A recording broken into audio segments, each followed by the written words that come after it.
us to interview you today after he called you. I wasn't sure he was going to give up the phone. But Yeah. so, Coach, talk about Tuesday morning. How did you feel? I mean, this team has been so resilient. You've talked about it all Yeah. year, all right? And you know your club and the toughness and the grit and all that. But how did you feel Tuesday morning going into Game 2 after taking a loss in the first game of the National Championship Series? You know, I guess it was Saturday night or Friday night when we had the rain delay against Texas and we lost the lead. And in that rain delay, I spoke to the team about it's not going to be easy. Just no matter what happens to us, we're trying to do something that has never been done. We are going to have to go over every obstacle. And so when we lost the first game, we felt really good after the first inning. We felt like we beat them, but we just had a horrible first inning. We talked about just if you beat them in Game 2, the history shows you're going to win Game 3. And they were loose. I mean, my guys never changed. I mean, we had our back elimination game against Notre Dame, against Texas, and then against Vanderbilt. They just never wavered. And if you look at the games after each time, it was one of the best games we played all year. And that's just kind of what this team did. And we kind of embraced the fact that we knew it was going to be hard. We knew we'd have to face Vanderbilt and Kumar Rocker to win it. Let me go through the best. And that's what they did. Why do you think your team was able to play loose like that? We've just been loose. I mean, that's what we are. I mean, I think our coaching staff does a great job. I got unbelievable assistant coaches, but also have guys that they're just tough, hard-nosed guys. And we play in these environments as much or more than anybody. And I know you can say, well, Vanderbilt does too, but, we play them at home. Even when you're the home team, it's a big environment day after day after day. I think our kids they get immune to it in some ways, in a good way. Chris Lemonis on the Modelo guest line. Cohen has joined us the last couple of weeks, and he mentioned that what you just hit on, that sometimes that home crowd can work against you because there's so much pressure and there's that wanting and will to win. Can you talk a little bit about that? You're exactly right. Oh, no, it's not easy. I mean, and then when you're winning and you're playing well, it makes the opponent's job so much harder. But there's an expectation here too, and there's a pressure that comes along with that. And I think our kids, over time they figure it out and they do. But if have a bad weekend against Missouri and feel the pressure, you know what I'm saying? It's a different world you're dealing with. And these are 18 to 22-year-old kids. I mean, they're, coaches, we can handle it a lot better, but it's, it can be tough on the kids at times. And I think what it does, it makes us a better team. It makes us a better team. And it's, when we have a bad weekend, it's a very small percentage that you hear, but that's the group that you hear. Our fan base is phenomenal. But the pressure that's created with the expectation is tough sometimes. Sure. Tim Corbin talked about your team's approach with 2 strikes. Can you walk us through that? He was so impressed with your lineup and the ability to put the ball in play with 2 strikes all up and down the lineup. Yeah, that goes to Jake Gautreaux. So we feel like we have the best hitting guy in the country. Jake does a great job with the first 2 pitches, but our philosophy is that last pitch belongs to the team. That's why you see him pump their chest.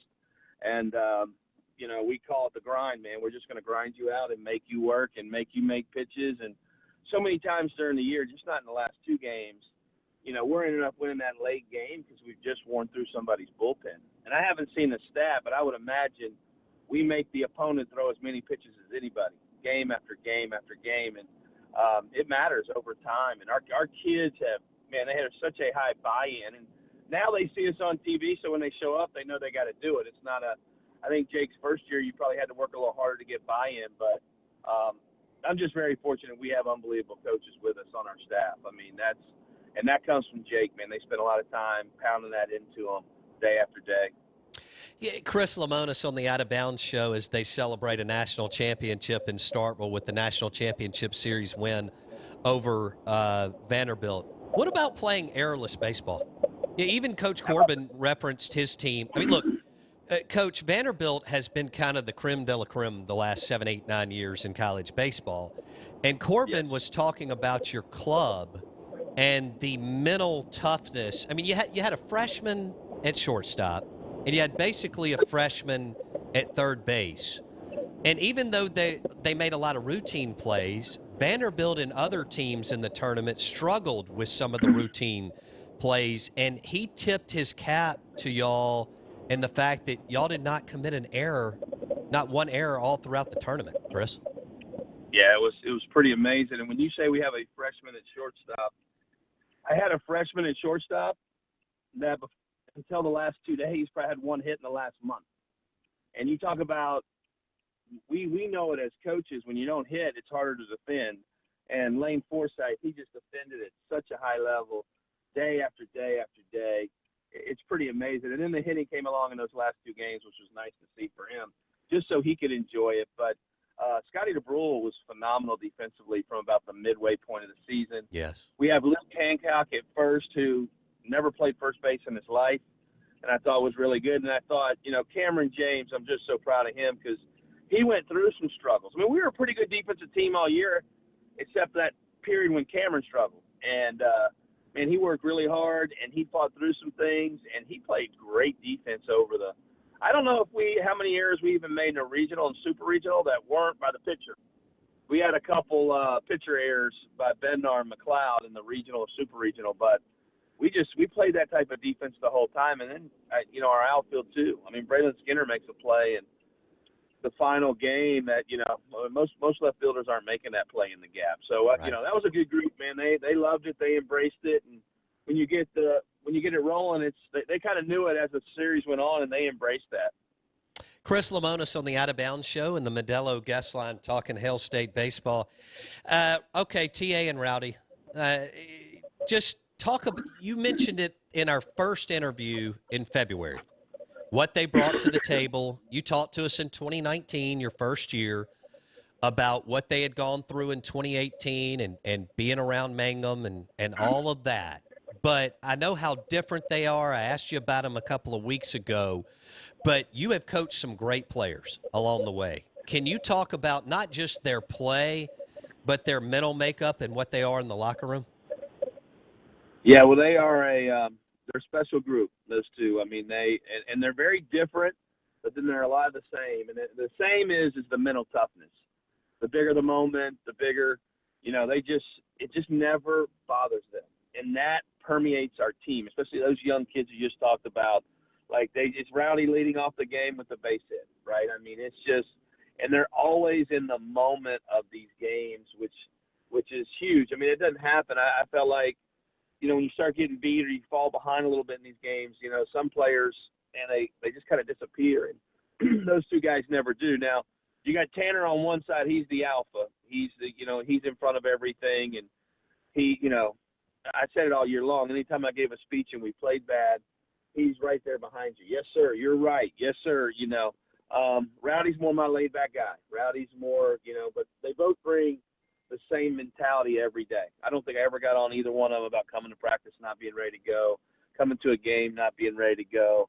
And then they play off each other a lot. Those two, they wear each other out pretty good. They're constantly in a battle. We played the second to last game, and I get them all the days mixed up. And Rowdy's sitting on the end of the bench. We're winning by probably 10, and I think one of them was like, "Rowdy, you're gonna be the only guy not to get a hit tonight, and Rowdy's got a chance to go 0 for 6 tonight." They're giving him a hard time because he actually gets a hit in the last at bat. He said there's no way he was going 0 for 6 in the national championship, and then he was phenomenal in the last game. But that's how they are. They play off each other, and it's just a special group of kids. I was one of the announcers there. Coach, you're a little emotional, and I was emotional in my last speech to the team because, they are just so win or lose.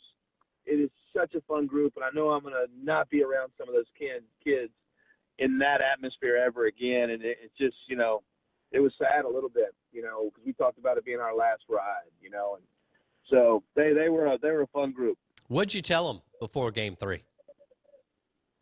We got to have the same message a lot. I know they probably get tired of it, but like I said, this is our last ride together. Let's enjoy it. And a lot of the speech was, you have earned it. Every piece of the way. They had earned it. They deserved it. This is where they were supposed to be. And, it's our time. That's kind of what we talked about with those guys. And it had been a pretty consistent message through the postseason of, this is a player's game. It's not about coaches. You guys want it. You win it. You go out there and play great baseball. And that's exactly what they did. Those last two games were probably our two best games of the year. And they played as free as they could be on the biggest stage. And as a coach, man, you're just so fired up. So I got to ask you, Chris, about the burden of the program accomplishing so much but not winning a national title.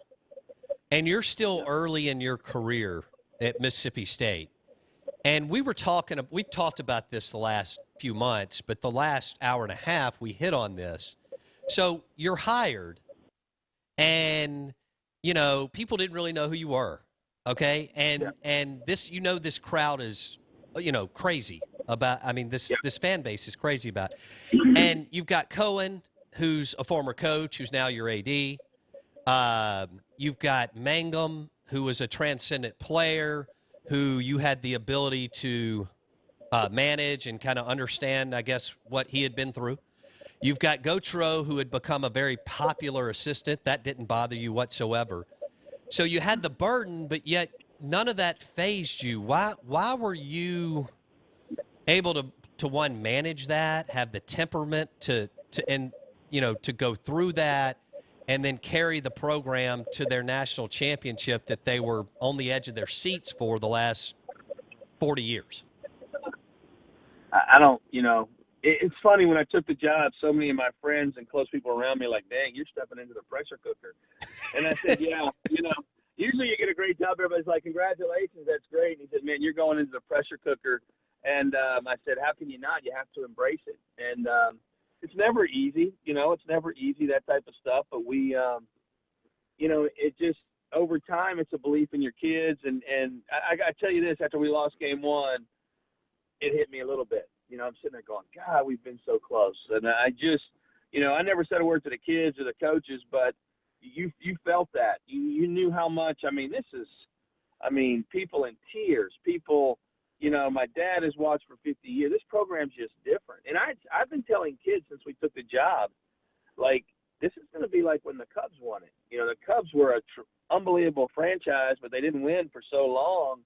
When you finally do get the one, it's going to be a celebration like no other. And that's what it kind of felt like here, because, our program's about family. These families have grown up in these rigs, and they're, they had Easter at the ballpark, or, traditions that they did that it's just more than just about winning a game. And that piece has been really fun to hear from our fans during that process. Chris Lemonis on the Out of Bounds show and the Modelo guest line. Will Bednar, Coach, those three games, well, he's been great for you all year. But in the postseason, he takes it up in the Super Regionals. It pitches 3 times for you in Omaha. What were you in Foxhall? How confident were you with him on 3 days rest going into Game 3?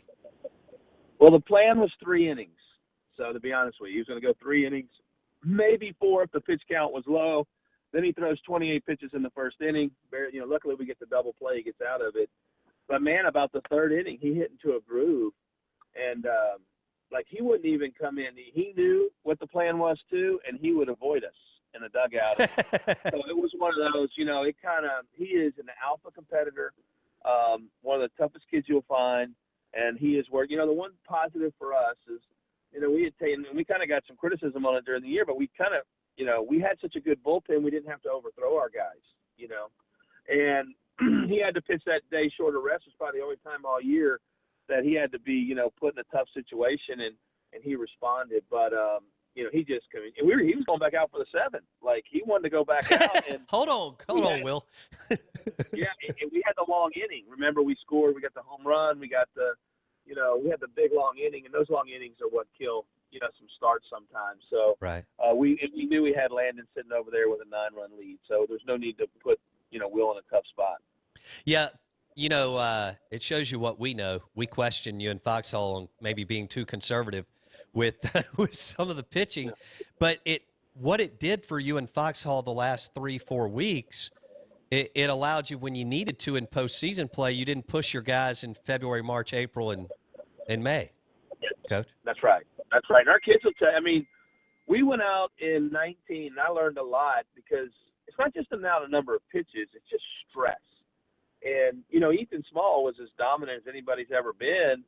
But by the time we got to Omaha, I knew it was wearing on him. I mean, every Friday night, I mean, it was not easy. And he, he pitched good out there. But I felt like if we did have depth of bullpen, which we did because of COVID, then, we need to be smart with our guys, and we were able to do that. And, Scott Foxhall, he did an unbelievable job with that staff. I mean, I think it's the most strikeouts ever. That helps your fielding percentage too. So that's another good part of it. Houston Harding and Preston Johnson in game 2. Yeah. I was a JUCO boys, Hines and Itawamba Junior College.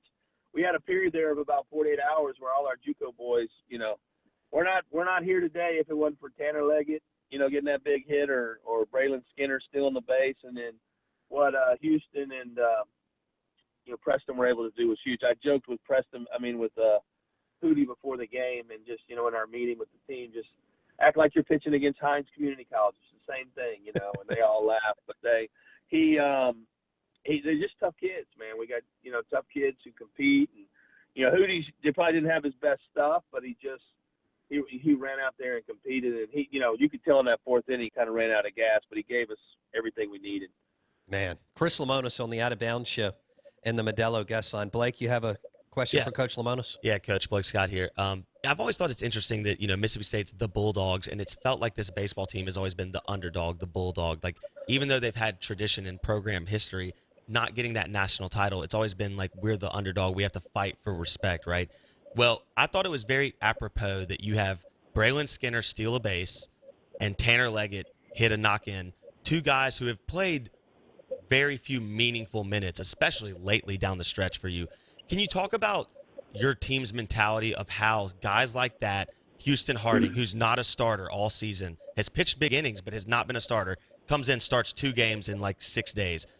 Talk about the mentality of these guys who knew that if they just stick with it, that their moment to shine would come, and it came on the biggest stage. Yeah, well, it's really hard.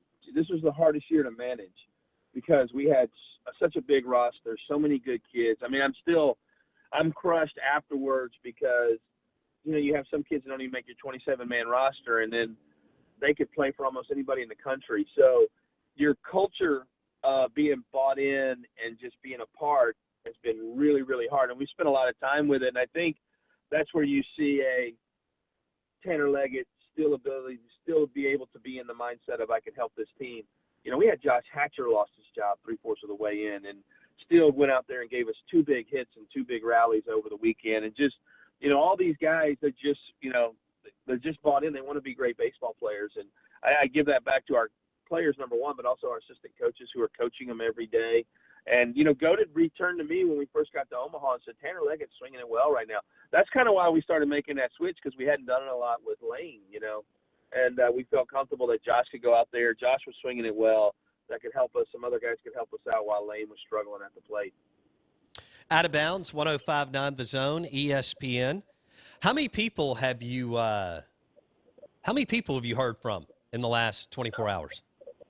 Well, I'm glad you asked, so I can apologize to everybody. But it has been thousands. I mean, it is.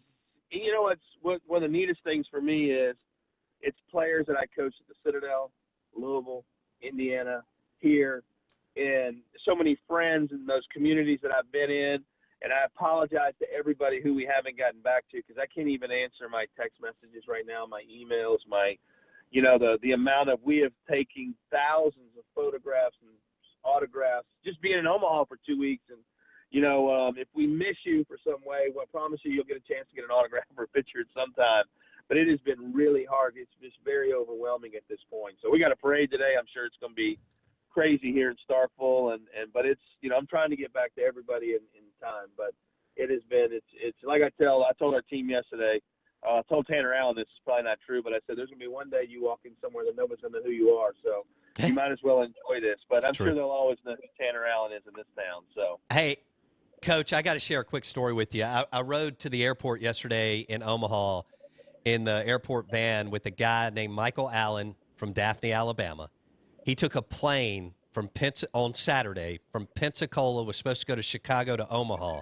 They divert the plane to Indianapolis. He can't get a plane to Omaha with his 4 family members, and he can't rent a car in Indianapolis. So they took an Uber from Indianapolis to Omaha, and they start the drive about an hour before the Texas game on Saturday. And it's a 9.5-hour trip, so they don't know whether you're going to advance or be eliminated until about 4+ hours into the road trip. How about that? that is pretty awesome right there. Golly, I bet. How much was the Uber? Did they say? Yeah, so the Uber charged him. He asked the Uber driver, he said, how much? And he said, $500. And he said, when I got to Omaha, I gave him $1,000. Yeah, that's probably a good deal. That's not bad at all. So that is, but that's what we're dealing with. That's the fans. I mean, so many people came to Omaha that didn't have a ticket. They were having, and tickets became a big issue, and hotels rooms became a big issue. It's just, our fan base was incredible. I mean, even the Vanderbilt players were saying it to ours, like, this is unbelievable. Like, I mean, and I know they showed it on TV, and a lot of you were there, but I mean, it was like 1,000 Vanderbilt fans and 24,000, and our fans, like, it feels like 50,000 because they, you give them a rain delay to have a couple extra beers. Holy cow! Like, it was like we just got rowdier and rowdier, So, but it's much appreciated. I can tell you that. We say it all the time, and we use it in recruiting. We have the best fan base in college baseball. Chris Lemonis on the Out of Bounds Show, ESPN 105.9 The Zone, national championship coach. Chris Lemonis joining us on the Modelo guest line. Coach, congratulations. Soak it up. We'll talk soon. We appreciate it. Thanks, Bob. Take care. Chris Lemonis, his team, 2021 NCAA baseball national champs, joining us on the Modelo guest line. Want to say good morning. Welcome in. Hope you're doing well. It's good to be back in the Bank Plus studio. An hour left. We'll have Cal Peterson at 9:30, National College Baseball analyst with ESPN. He called all 3 championship games. Cal Peterson will join us at 9:30 today. Good morning. Welcome in. The show is brought to you by Farm Bureau Insurance. Bundle your auto and home and save with your local Farm Bureau insurance agent.